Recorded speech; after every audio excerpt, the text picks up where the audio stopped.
Fala, galerinha! E aí, meu povo, como é que vocês estão? Tudo na paz? Graças a Deus, né? A gente está no sacrifício, mas vamos indo porque não tem jeito, o que não pode acontecer é a gente parar. E por falar em parar, encerramos o nosso primeiro bimestre, certo? Todo o conteúdo finalizado, fechado, gravado na memória de vocês, eu tenho absoluta certeza disso. E vamos iniciar o conteúdo do nosso segundo bimestre. E nada melhor do que começar o conteúdo do nosso segundo bimestre com um assunto extremamente bacana e extremamente interessante, que é a gametogênese. Lembra quando a gente falou bastante sobre mitose, sobre meiose? Lembra que eu falei para vocês também, ó, estuda, presta atenção, se liga. Isso ainda, ó, em sala de aula, presencial, tá? Por quê? Porque esse assunto nós vamos precisar com muita necessidade de mitose e meiose.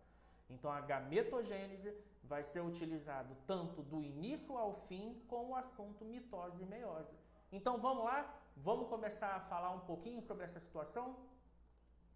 Para começar, início de conversa. O que é a gametogênese? Eu botei uns tópicozinhos para vocês observarem, para vocês conseguirem ligar uma coisa com a outra. Então vamos lá. É o processo de formação dos gametas. O que é a gameta? Lembra que a gente falava assim, ó, eu tenho uma célula mãe, tá? Uma célula inicial, e essa célula inicial, quando sofre um processo chamado mitose, é um processo no qual ela vai fazer a multiplicação da célula mãe. Ah, professor, mas ela vai dividir. Não esqueçam, ó, professor Renato vai me matar aqui provavelmente, mas não esqueçam que na biologia, dividir é multiplicar, tá? Então, o que acontece? Na mitose, nós temos uma célula-mãe dividindo em duas células filhas com o mesmo conteúdo de material genético. Lembram disso? Por outro lado, na meiose, nós temos uma célula-mãe, tá? Duplicando, dividindo, porém, dividindo em duas células com a metade do seu conteúdo genético. Mitose, nós multiplicamos, certo? Meiose, nós também multiplicamos, mas especificamente para as células do nosso sistema reprodutivo, tá?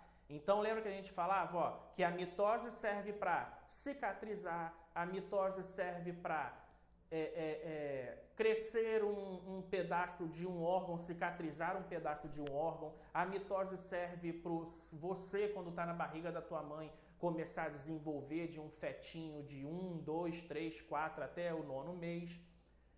Já a meiose, ela vai servir também para esse crescimento, mas não é o crescimento do indivíduo, do organismo, e sim das células do nosso sistema reprodutivo. E quem são essas células?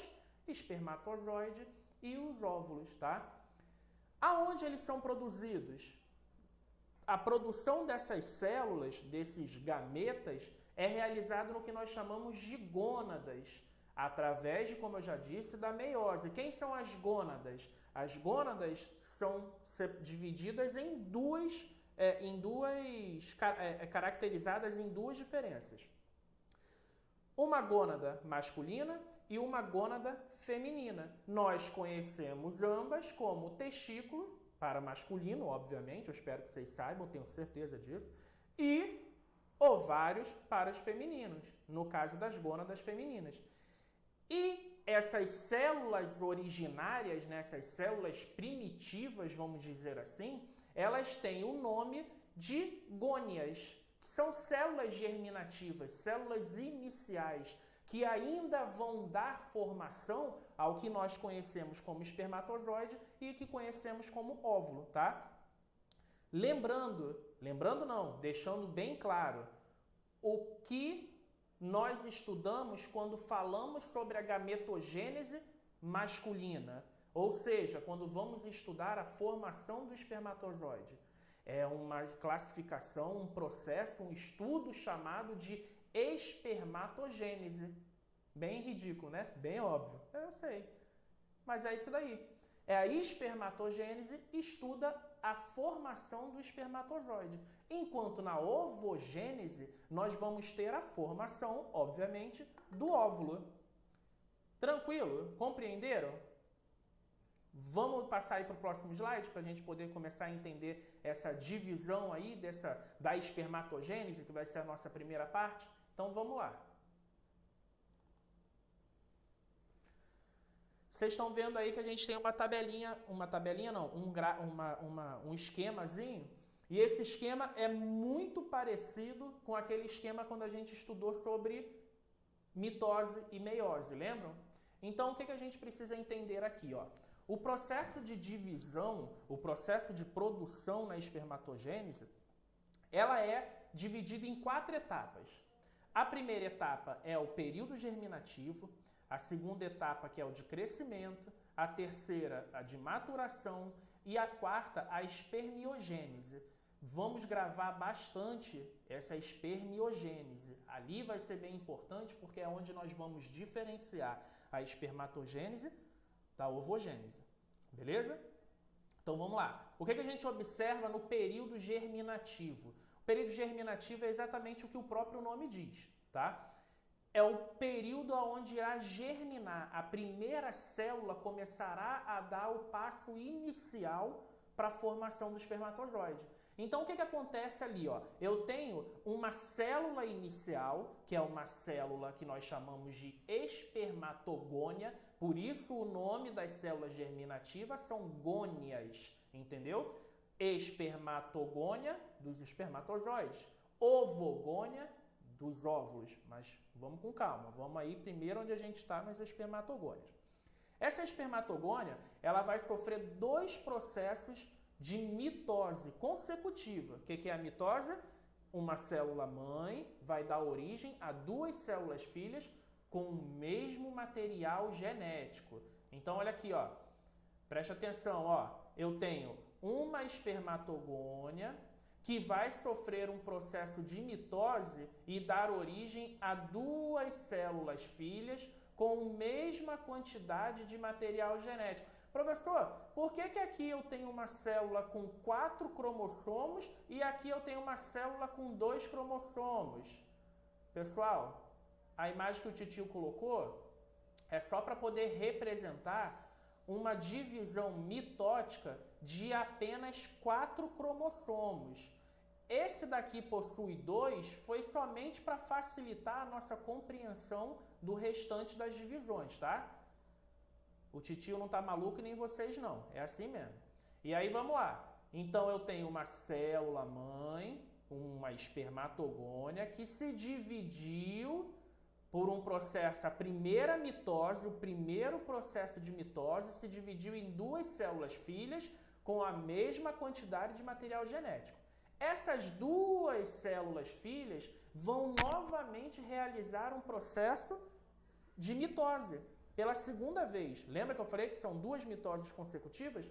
Então, pela segunda vez, ela realiza um processo de mitose e vai dar origem a 4 espermatogônias, tá?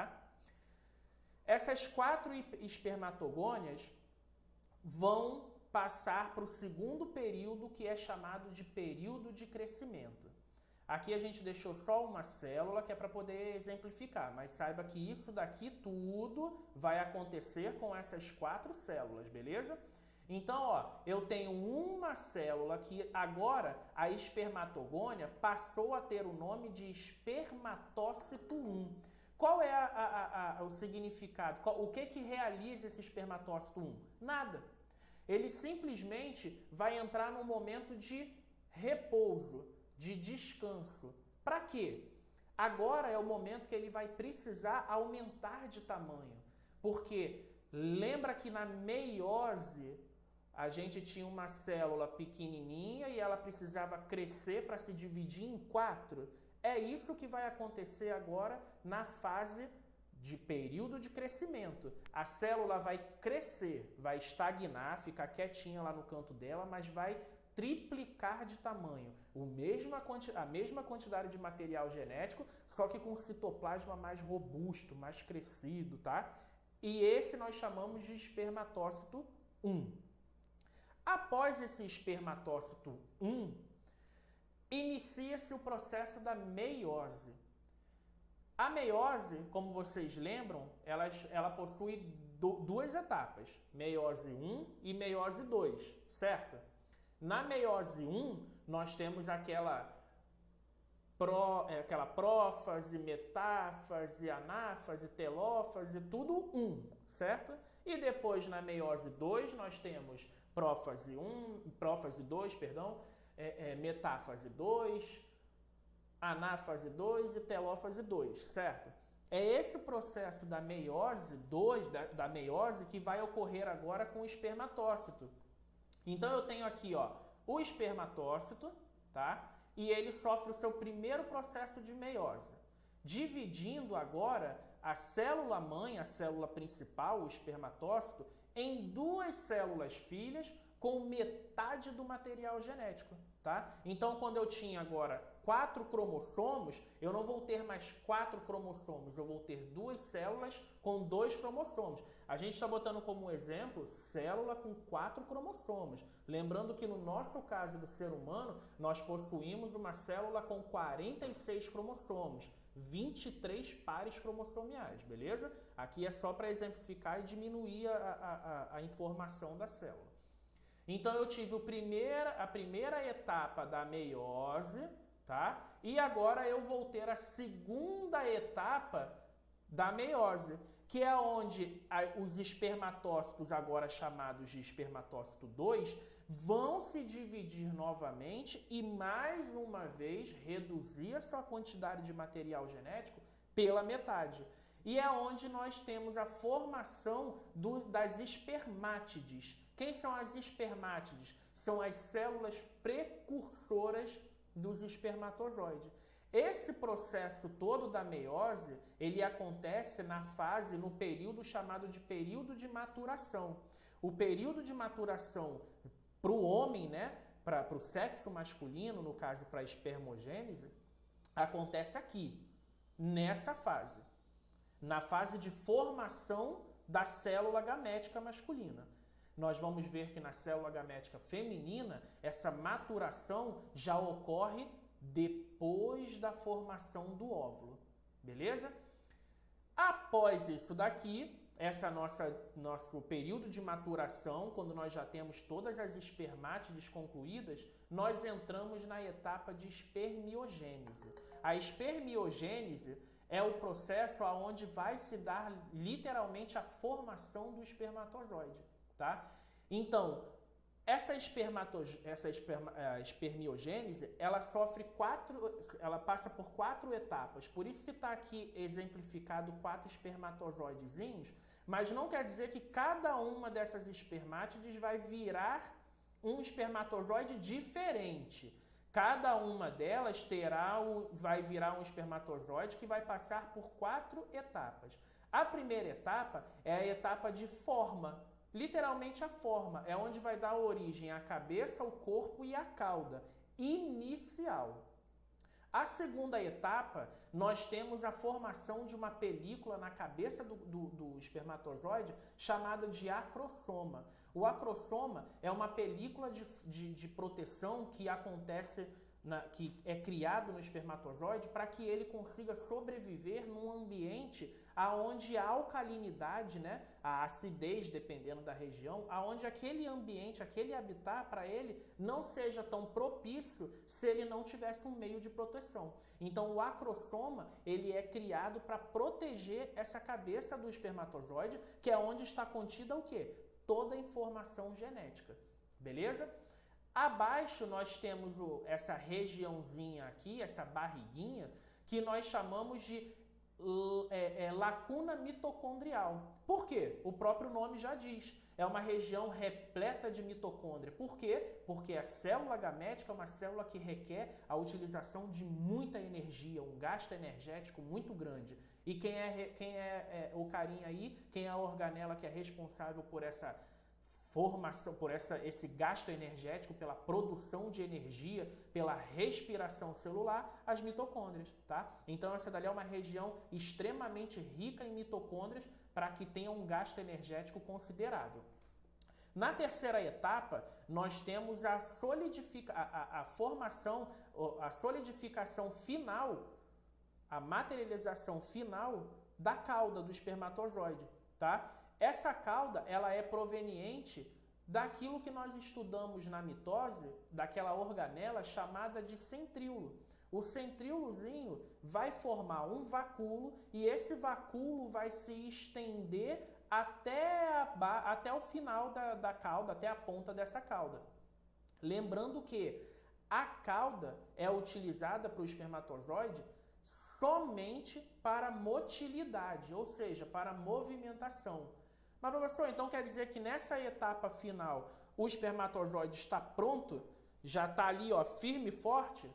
Pronto estruturalmente. Mas ele ainda não é um carinha motil, ou seja, ele ainda não tem mobilidade, ele ainda não se move, tá? Ele ainda é um carinha que está lá quietinho, tá pronto. Imagina você na barriga da tua mãe lá no 9º mês, você tá pronto, tá? Mas você ainda não chegou a tua hora de sair. O espermatozoide só vai estar pronto depois que iniciar, digamos assim, o processo de parto, tá bom? Então a gente vai passar agora para o próximo slide para poder entender melhor essa ideia.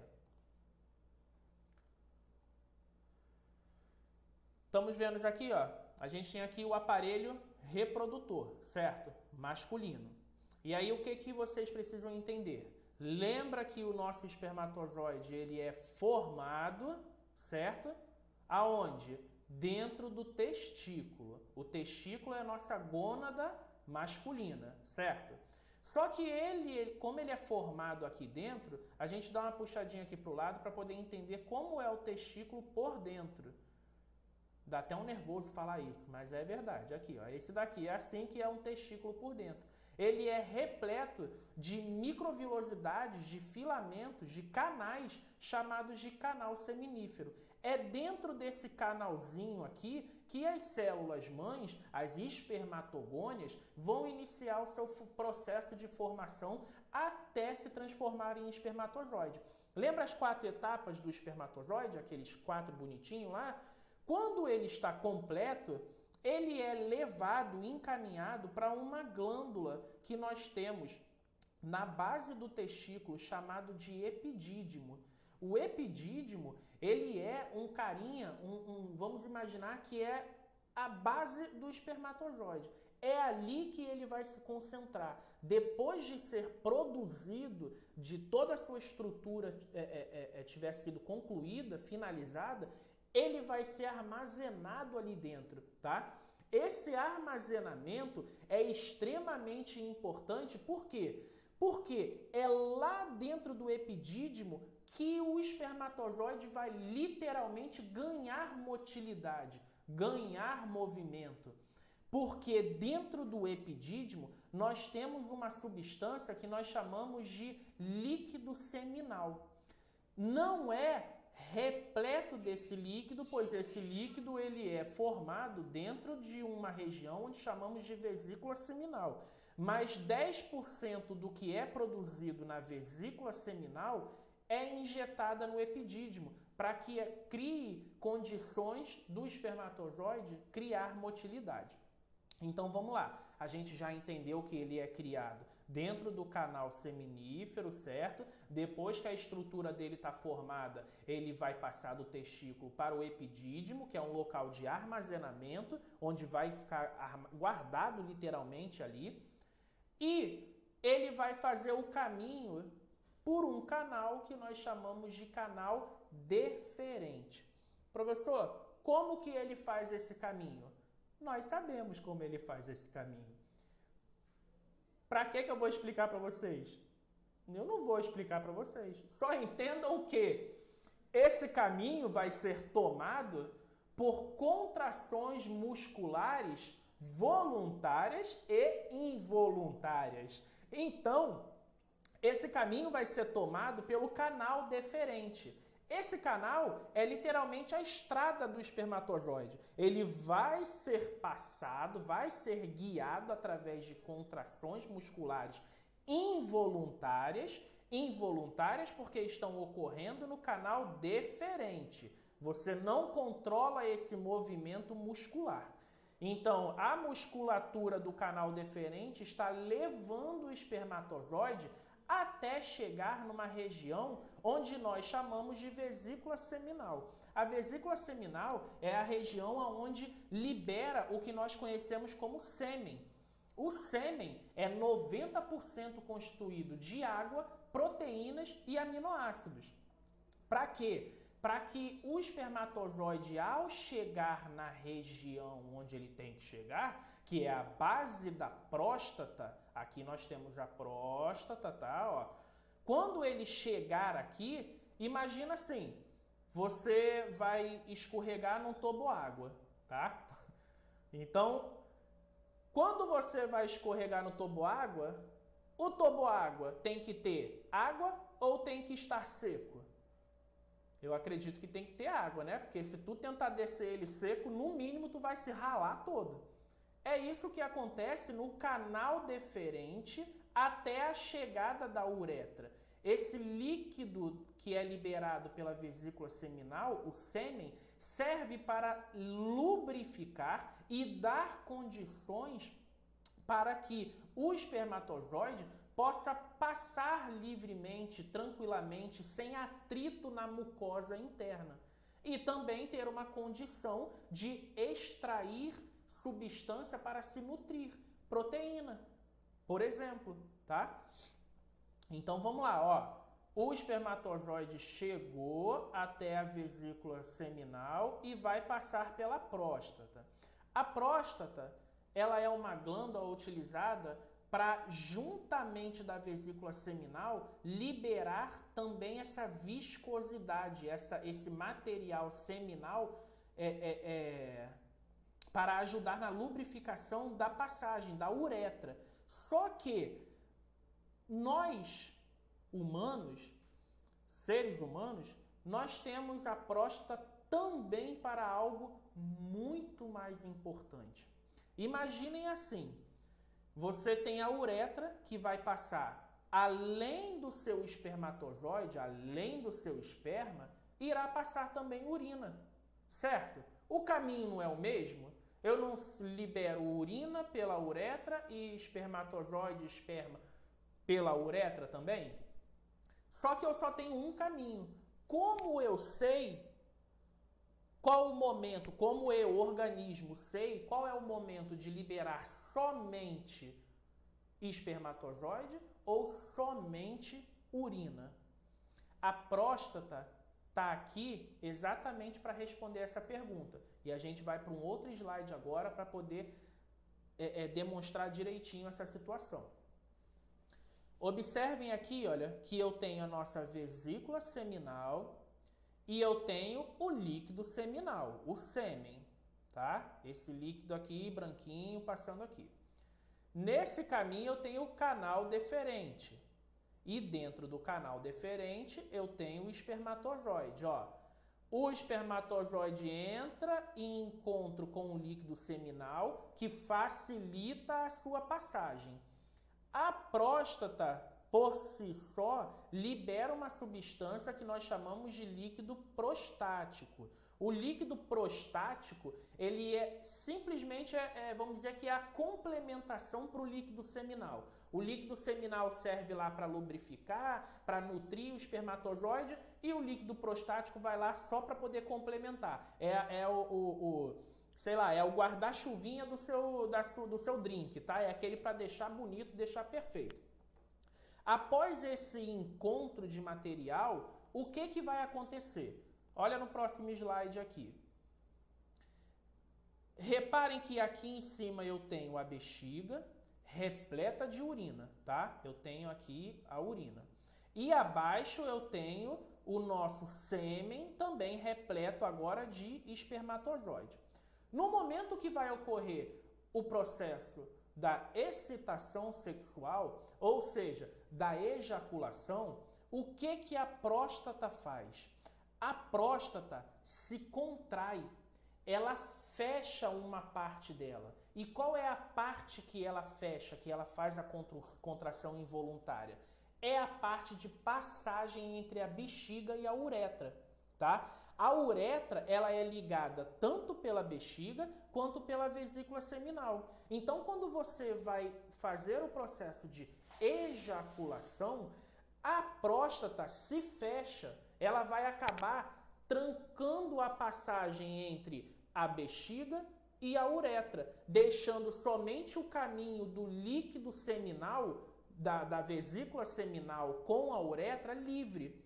Então, por isso que quando você vai agora ao banheiro fazer xixi, o que está acontecendo é o contrário. O movimento involuntário que tinha na vesícula seminal, no ureter, no duto deferente, ele não está ocorrendo. E a próstata já não está mais contraída na região da bexiga. Então, a urina passa normalmente e aqui o lado onde nós estamos vendo a passagem da uretra com o líquido seminal está contraído e vazio, porque não está ocorrendo movimentação, contração involuntária alguma daquela região, tá? Por isso que então nós temos um único caminho, que é a uretra, para dois tipos de passagem. Quando um está em utilização, o outro fecha. Quando ao contrário. Beleza? Entendido essa parte? Então, bola para frente. Vamos embora nessa. Aqui, galera, eu só botei esse slide para a gente poder exemplificar aquela região onde nós falamos da formação do espermatozoide.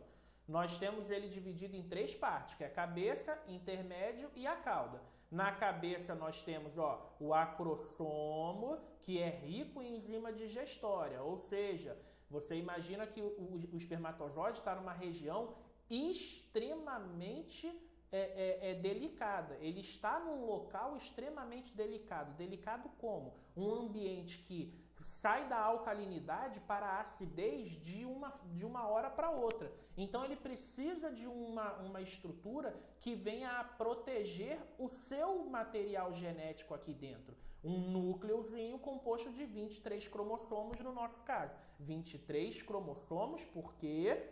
Porque 23 cromossomos estão contidos no espermatozoide e os outros 50% está onde? No óvulo, que nós vamos falar daqui a pouquinho, tá? Nós temos aqui a base, que é a lacuna mitocondrial, repleto de mitocôndrias, e o nosso flagelozinho, beleza? Lembrando, esse flagelo, assim como todo o espermatozoide, só vai ganhar essa motilidade, esse movimento, quando ele se aloja naquela região, naquela glândula que nós conhecemos como epidídimo, beleza? Se não existir o epidídimo, se não existir o duto deferente, não existe a produção, quer dizer, a produção espermática até acontece, mas não tem como ocorrer a liberação desse espermatozoide, porque um dos caminhos foram interrompidos. Tranquilo? Vamos seguindo? Então pessoal, eu vou mostrar um videozinho aqui para vocês, tem mais ou menos 1 minuto e meio, 2 minutos, para a gente fazer um resumão do que a gente aprendeu agora desde o início, do que é espermatogênese, até o final da produção desse espermatozoide, beleza? Então vamos lá,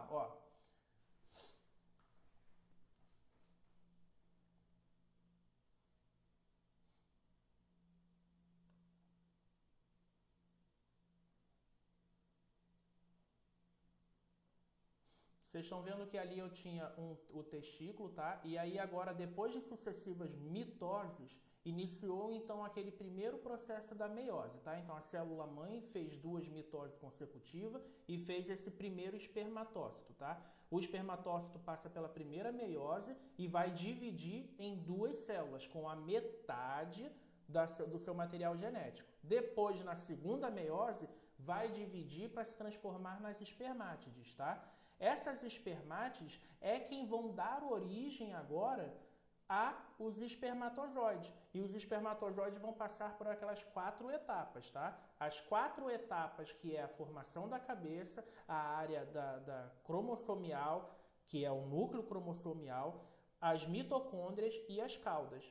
Isso daqui é só para animar, mas eles ainda não têm motilidade. A motilidade, esse movimento deles vai acontecer quando eles forem ao sentido do epidídimo, aonde eles vão ficar organizados, armazenados, iniciando o seu processo de movimentação.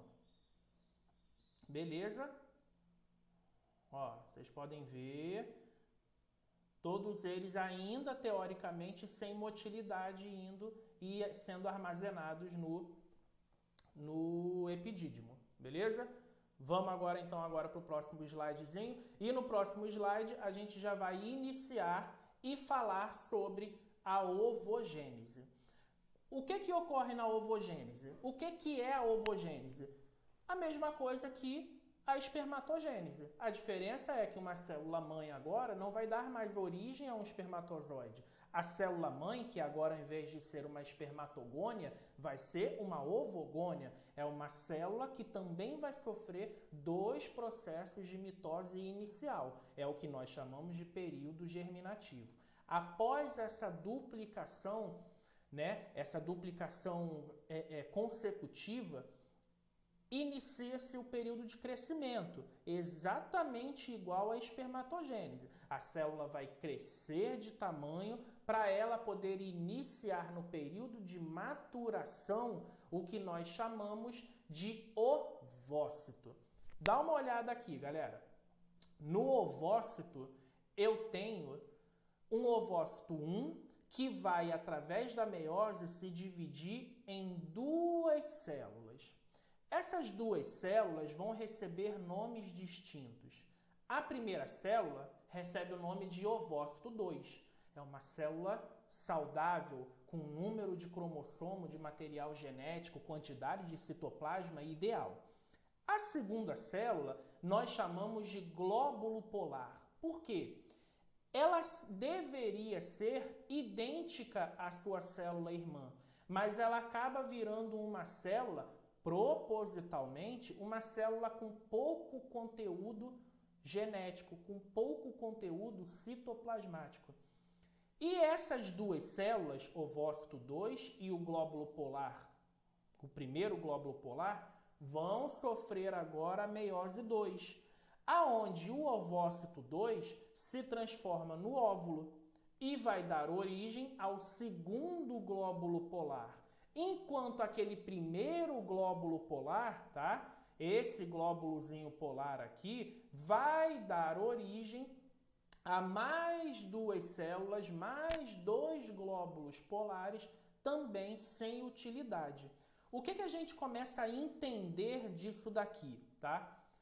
Lembra que eu falei com vocês que a mulher, nesse período de maturação, é um pouco diferente do homem?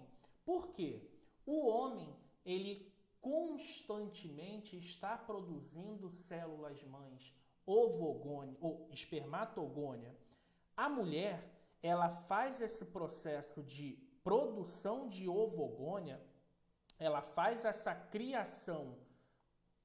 Deixa eu mostrar para vocês. A criação dessas células aqui ainda na geração do seu embrião. Ou seja, a mulher engravida. Até o 4º mês, a 16ª semana de gravidez, o feto produz essas células. Na sua 16ª semana, essas células param de produzir, de serem produzidas. Por isso que a gente fala que a mulher já nasce com uma quantidade de óvulos específica, uma quantidade certa. E qual seria essa quantidade? Não tem o nosso período de maturação onde esses óvulos foram maturados, foram criados? Esses óvulos, para cada mulher, eles são produzidos em toda a sua vida sexual, tanto do início da puberdade até o início da menopausa, uma média de 300 a 500 óvulos. Essas células ovócitas, o ovócito 1, são fabricados desde quando a mulher foi gerada até a 16ª semana, né, de gestação da criança, do feto. Foram criadas uma média de 300 a 500 mil células. Então imagina que 300 a 500 mil células ovócitas só vão ser fertilizadas entre 300 e 500 óvulos, tá? E a gente vai entender isso agora aqui no próximo slide que a gente vai falar, tá? Então olha aqui, ó.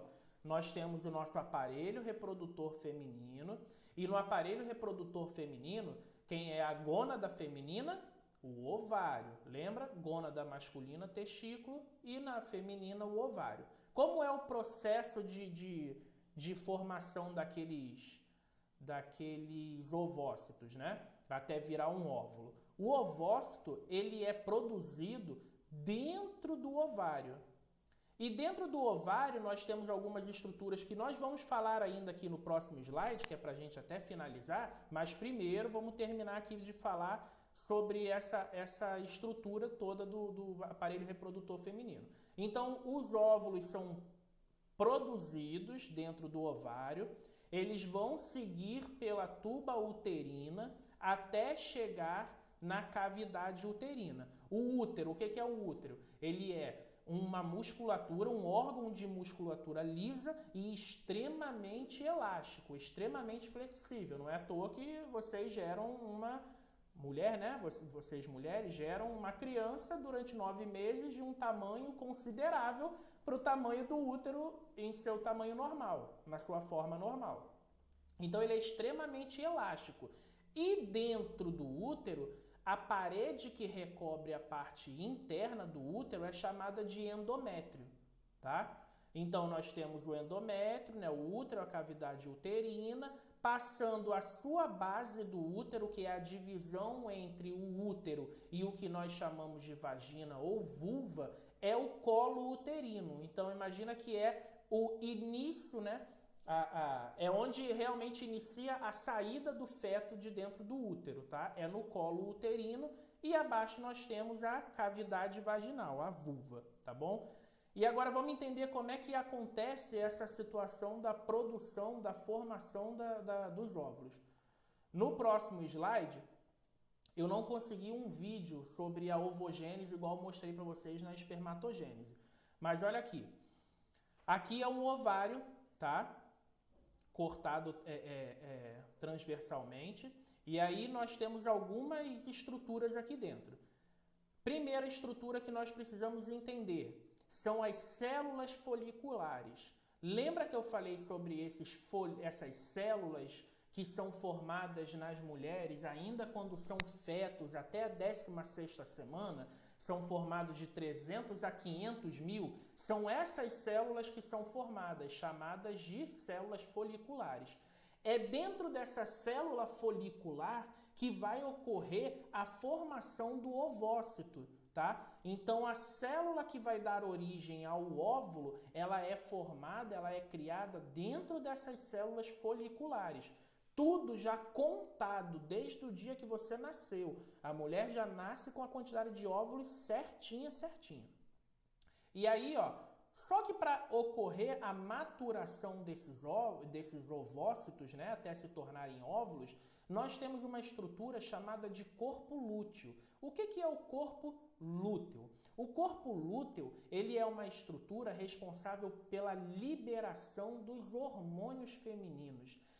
Uma coisa que eu não falei no vídeo na espermatogênese era a produção de hormônio que também é responsável pela gônada masculina, o testículo. E qual é o hormônio principal produzido pelo homem?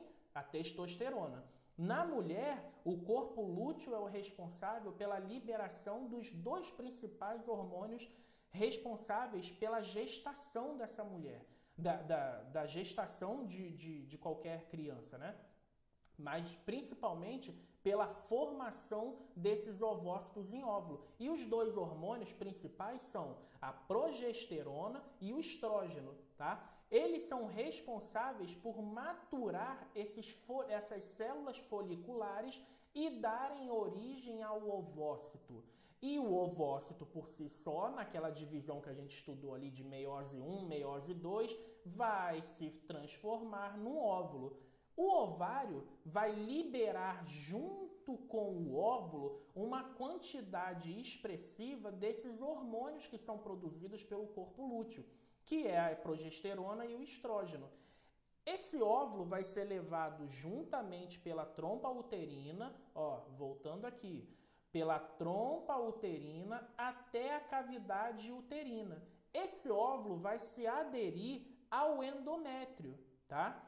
Quando esse óvulo for fecundado, ele vai fazer esse processo.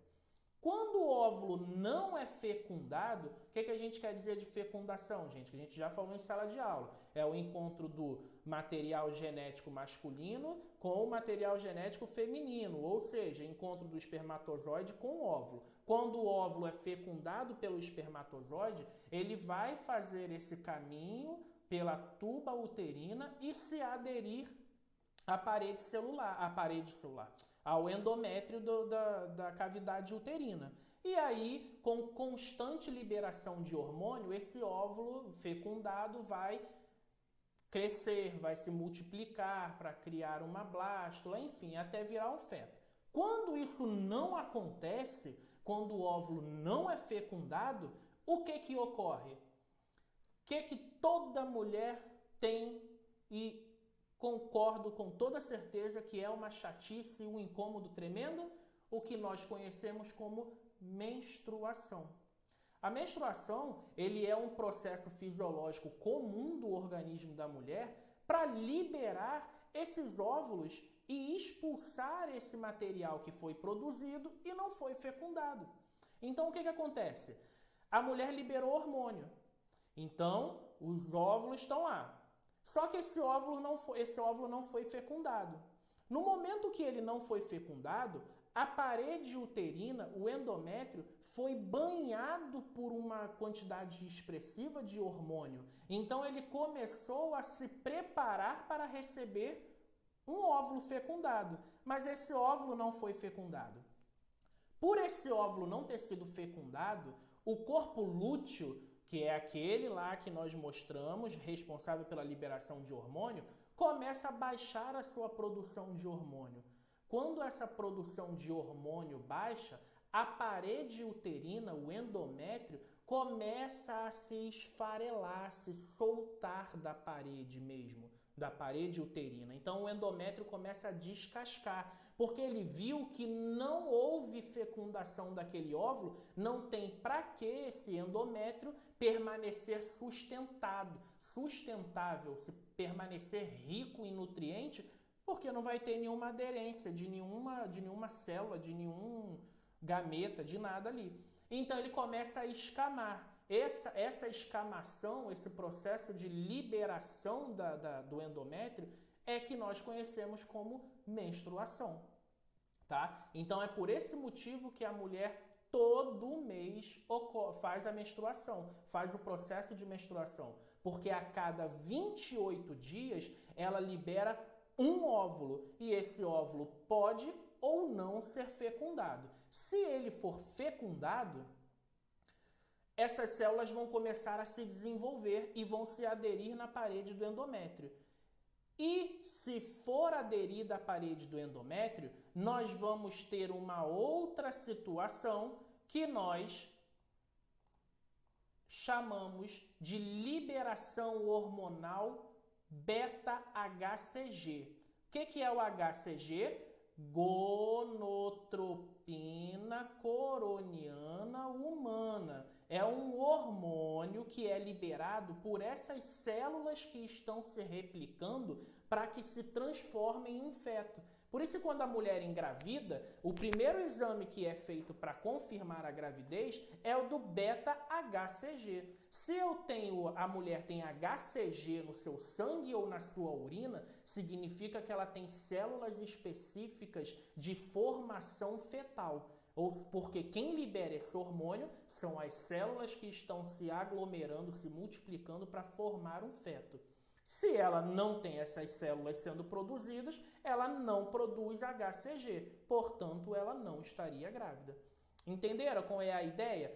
E quem é responsável inicial por isso tudo é o nosso corpo lúteo, que é o responsável por sempre estar efetuando a manutenção de hormônio.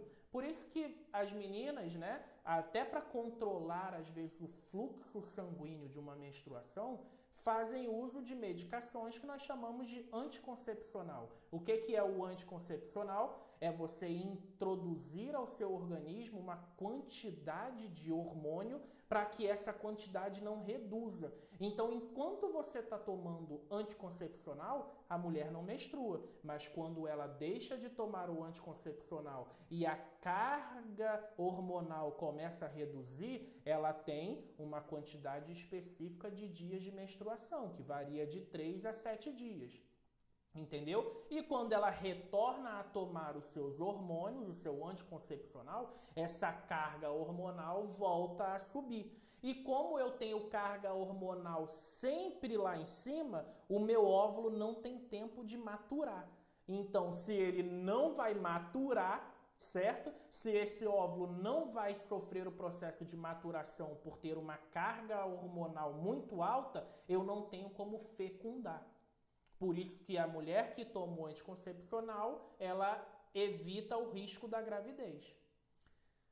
Beleza, galera? Ó, hoje a gente encerra a nossa aula por aqui.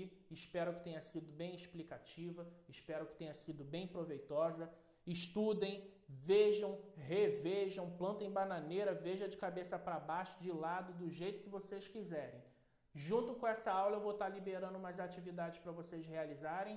E a gente vai conversando de acordo com os nossos tempos de aula durante a segunda-feira, falou? Forte abraço, galera. Fica na paz. Ó, bota um sangue no olho aí e manda ver, falou? Fica com Deus, meu povo.